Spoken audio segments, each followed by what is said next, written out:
Alors, Be'ezrat Hashem Itbarach, à partir d'aujourd'hui, on commencera l'étude des lois de Pessah. Vous savez que cette année 5785, Pessah va tomber Motzae Shabbat. Be'ezrat Hashem, pour nous les Israéliens, on aura 2 jours consécutifs d'abstention de travailler, à savoir le Shabbat et le dimanche, puisque Motzae Shabbat et dimanche, c'est le premier Yom Tov de Pessah. Pour les Juifs de diaspora, ce sera 3 jours consécutifs d'abstention de travailler, des jours fériés, Shabbat, dimanche et lundi. Dans un cas pareil, le Shabbat qui précède Pessah, intitulé Shabbat Agadol, étant donné que on n'aura pas le droit de manger du Hametz à partir d'un certain horaire. En général, ici, c'est à peu près vers 10 heures du matin. On est déjà frappé d'interdiction de consommer du Hametz, puisque la veille de Pessah, le Hametz est interdit, selon la Torah, à partir de Hatzot. Hatzot, la mi-journée. Mais Chachamim ont interdit de profiter du Hametz 1 heure avant, d'en posséder, d'en profiter. Et ils ont interdit 2 heures avant d'en manger. Alors 2 heures avant Hatzot, 2 heures avant midi, on n'a pas le droit de manger du Hametz. C'est la raison pour laquelle la question se pose, comment s'organiser pour les repas shabbatiques, vu que d'une part, on a une mitzvah de manger les repas shabbatiques avec du pain. Alors si on a du pain, comment on va éliminer ce Hametz? Puisqu'à un certain horaire, il va falloir éliminer ce Hametz. Non seulement qu'on doit manger le Hametz avant l'heure de l'interdiction, de consommer du Hametz, mais en plus il faut réfléchir à la manière comment l'éliminer, ce Hametz.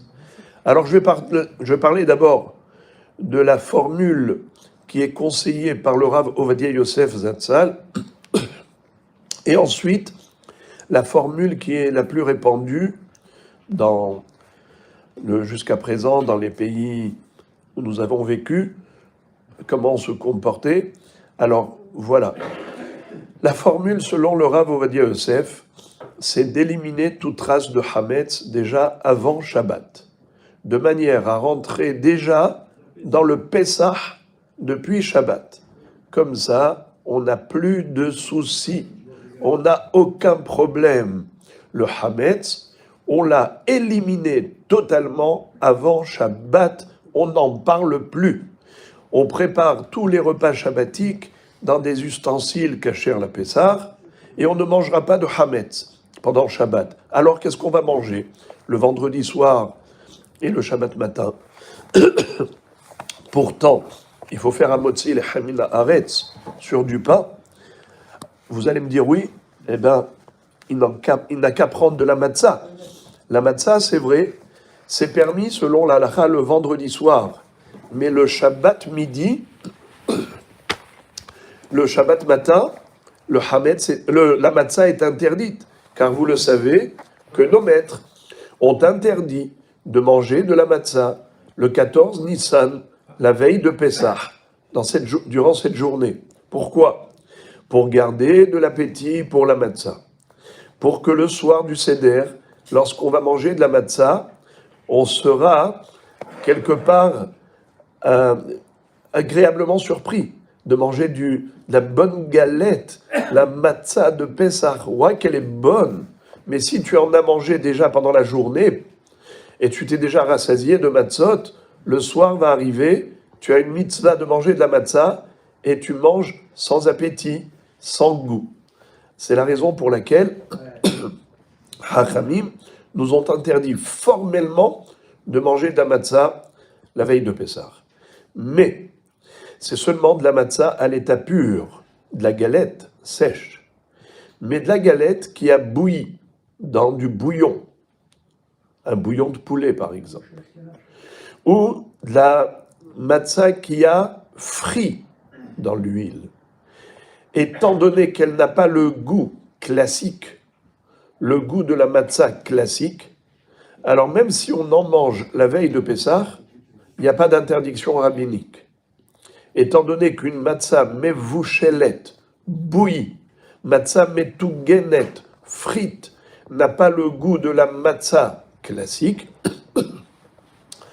Hachamim n'ont pas interdit cette consommation.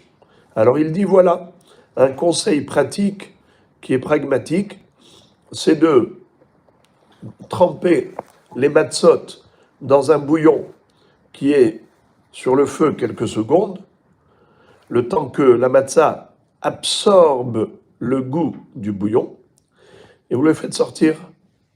Et c'est comme ça que maintenant vous avez une matzah mevouchelet, ou bien une matzah frite avant Shabbat, et vous la gardez. Et avec ça, vous allez faire, avec 2 matzot, hamotzi lechem min haaretz, et donner à chacun le kabetza nécessaire.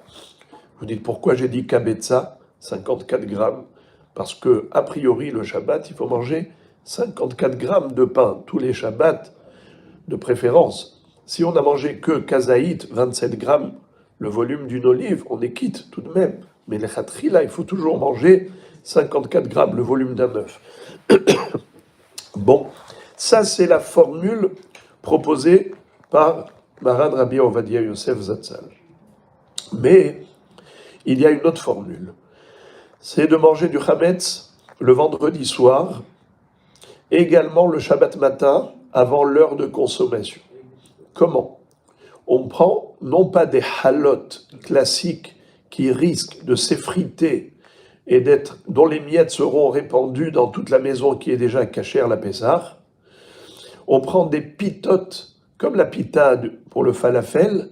La pita, elle ne s'effrite pas.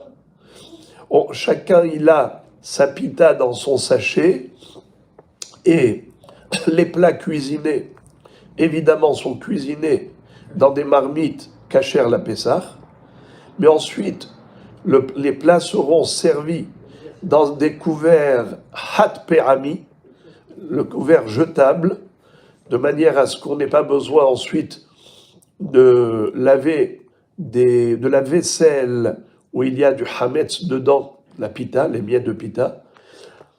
Alors qu'est-ce qu'on fait? On se sert évidemment du jetable. Aujourd'hui, on se sert plus du jetable qu'autre chose.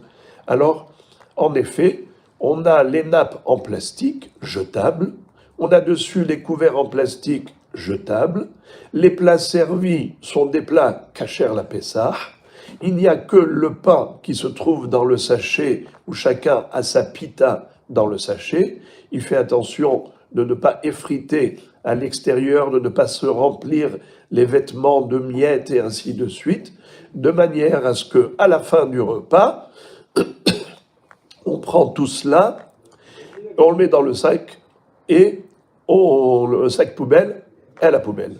Mais, Moraï Verabotaï, comment éliminer le hametz? Et ensuite, quoi faire?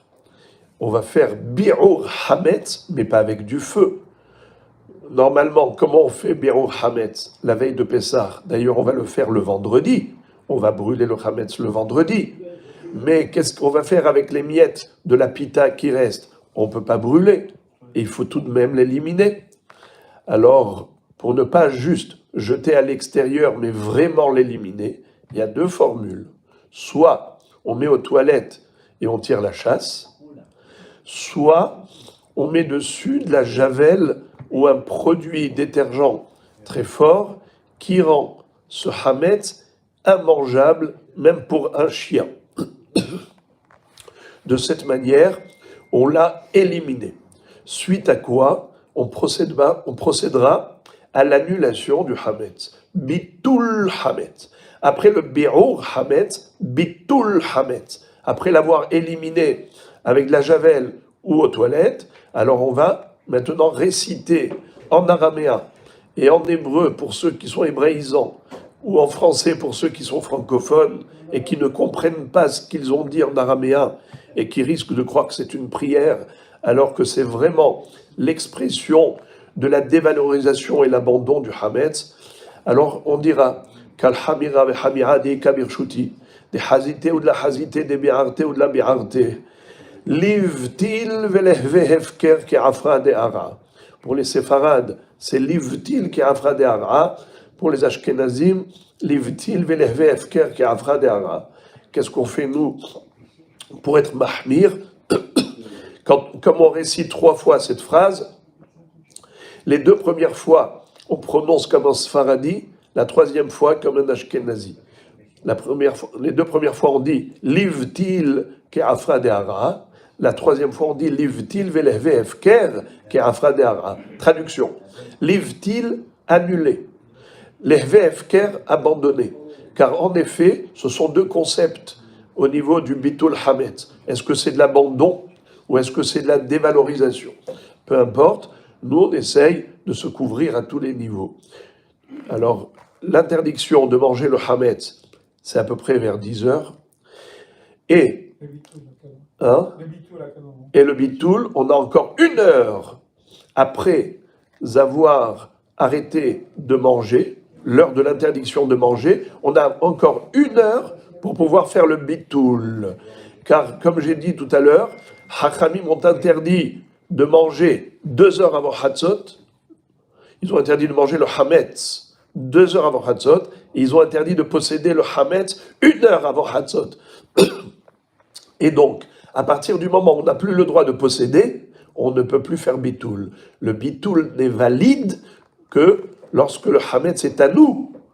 Mais s'il est déjà interdit au profit, il est considéré comme pas à nous, donc le bitoul, il ne sert plus à rien. On sera en transgression, en infraction. C'est pour cela qu'il faut faire attention. On a terminé de manger, on fait Birkat Amazon, on secoue tout ce qu'on a, on va à l'extérieur, on se secoue, on plie la nappe et on la jette à la poubelle. Le Hametz qui reste, on le met aux toilettes ou bien on le met dans un kéli avec de la javel et ensuite aux toilettes. Et c'est comme ça que on a terminé avec le Hametz physiquement et on procède à l'annulation verbalement. C'est comme ça que, Be'ezrat Hashem Yitbarach, le Shabbat Hagadol, on va pouvoir réaliser de bons repas sans encombre, Be'ezrat Hashem.